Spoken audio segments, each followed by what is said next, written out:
like this would have been an amazing pickup just to add to the collection. Checking out the electronics section when I spotted this. So it turns out that we made our first actual mistake in the $10 game collection. What is up, everyone? We are back again with another episode of the $10 game collection. It's already the 4th episode, which is crazy. We've been doing it this long. If you guys haven't seen the first 3 episodes, go back and check that out. So basically with this challenge, we are starting with a $10 bill and we're building our way from buying and flipping games, movies, toys, anything to build up a game fund for us to buy a whole video game collection. And for this challenge, I'm looking to just build up a whole library of my favorite childhood games.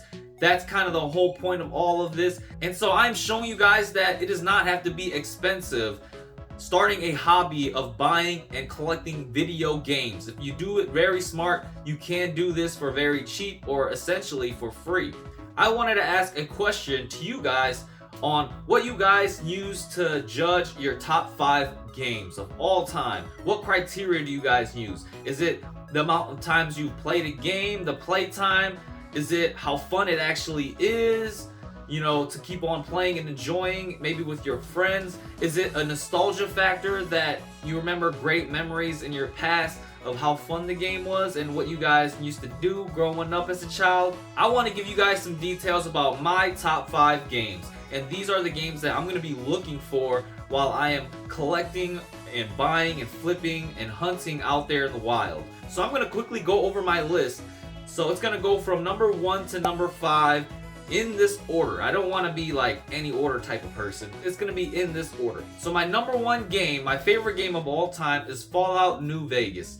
I absolutely love the Fallout games. I'm a big open world RPG type of person, and I enjoyed Fallout 3, and Fallout New Vegas just took that and made that 100 times better. I love the Mojave Desert Wasteland, and that's my number 1 game I'm going to look out for. And keep in mind, these games are not expensive at all. If I can find them for cheap, that'll be perfect. My game number 2 is going to be Halo 3. I am a big first-person shooter type of person. Growing up, I played a lot of Halo, and so this game needed to be on that list. This game had a great campaign. It had a great multiplayer, introduced the Forge system, and this opened up the door to a lot of creativity in building custom games. Man, those custom game lobbies were insane. You had like Ghostbusters, the Cops and Robbers, you had Jenga's Tower, all these great games. I'm sure a lot of you guys remember this as well. And the third game I'm going to be looking out for is Witcher 3. This is definitely in my top 3 games, and I just put so many hours into this game. I remember when this came out, I was looking for an open world RPG game, fantasy RPG game, like similar to Skyrim. And so when I first picked this up, I couldn't put it down. And so, such a great game. We're going to look out for that one. And number 4 on my list, we're going to go back to first-person shooters, and I'm going to say Call of Duty Black Ops. I was one of those big Call of Duty fans growing up as well, but the original Black Ops was so amazing. It had a great campaign, great multiplayer, and it kind of introduced zombies. I know it was in World at War, but the zombies in this game was just so much fun. And, you know, Kino der Toten was a classic, probably still the best zombie map to me. But I put so many hours into this game. I love the multiplayer as well. And the last game on my list, this is very difficult because I have so many games that, you know, I want to add that don't quite fit in well. But I wanted to pick, you know, a couple of them from each genre, whether it be shooter or a RPG game. And so this last game, number 5, is going to be Super Smash Bros. Melee. I couldn't leave this off the list because I'm a huge Super Smash Bros. Fan. I played a lot of competitive Super Smash Bros. Around my area, and I still keep up with the competitive scene watching these top players play. I don't play Melee as much anymore. I play a lot more Ultimate just for the convenience factor of playing online. But this game is still very much alive and was a huge part of my life. Some honorable mentions too. I wanted to include Skyrim, and I already got Skyrim. And then also Conker's Bad Fur Day, which, you know, to me, it's more of just a huge nostalgia factor growing up and playing this game. So yeah, those are my top 5 favorite games, just to give you guys some context of what I am looking for. Let's go ahead and get into this game collection and give you some updates. So here is our game collection currently. We got a decent amount of stuff, a lot of games. Just listed a lot of this stuff on eBay. So we did sell this Where's Spot DVD. This is the first DVD, I believe, that we picked up from our first episode. And we sold it for $16, plus the buyer has to pay $3 for shipping. So that'll be about $19. And then you subtract the fees and what I will have to pay for shipping, and I think it'll be close to around $12 or $13 we get to add back, maybe less. I'll show you guys the calculations on the screen. But yeah, great to add something else to our game fund. We've got, really low funds right now, and we're gonna hope that a lot of this stuff does sell. So I just wanted to quickly show you guys how I package individual games or movies or DVDs. Anything really. So I purchased, a big pack of these 10x7, 9x7 bubble wrap mailers. And this is perfect just to put, a single DVD in. It can be a little bit difficult getting it in, but once you get it in, it'll fit perfectly and snug in there. That's what you're looking for. And just like that, it's in there perfectly.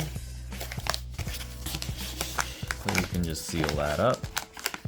And then the next step that I do is I just take it to the scale, weigh it so that I can enter the dimensions and weight on eBay to purchase the shipping label. Alright guys, so I'm back at Goodwill and found a couple games. This Dragon Age Ultimate Edition for Dragon Age Origins. $5 though.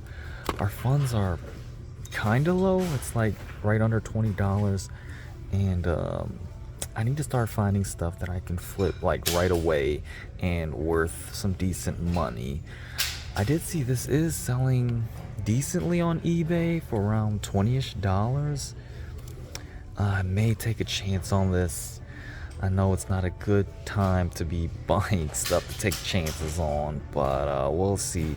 I also did find Dead Rising. This would have been an amazing pickup just to add to the collection, but yeah, I just don't have a lot of funds right now. Which kind of sucks because I absolutely love this game. But I think I'll consider this one. It's got the manual and everything in there as well. Alright, $5.24, and you have a $5 coupon. You want to use that? No, it's okay. Alright, and would you like to round up to 76 cents for the Goodwill mission? No, it's okay. Alright, $5.24. Back in another Goodwill, and I'm checking out the electronics section when I spotted this Skylanders portal. It's a Traptanium portal. See that it is for the Xbox One. I'm looking on eBay and I'm seeing these go from what, 20 to like 70, 80 bucks. I don't know much about this, but yeah, it may be the ones for the Xbox 360 that are going for lower. I know the Xbox One, these go for a lot more. But yeah, I think I am gonna get it.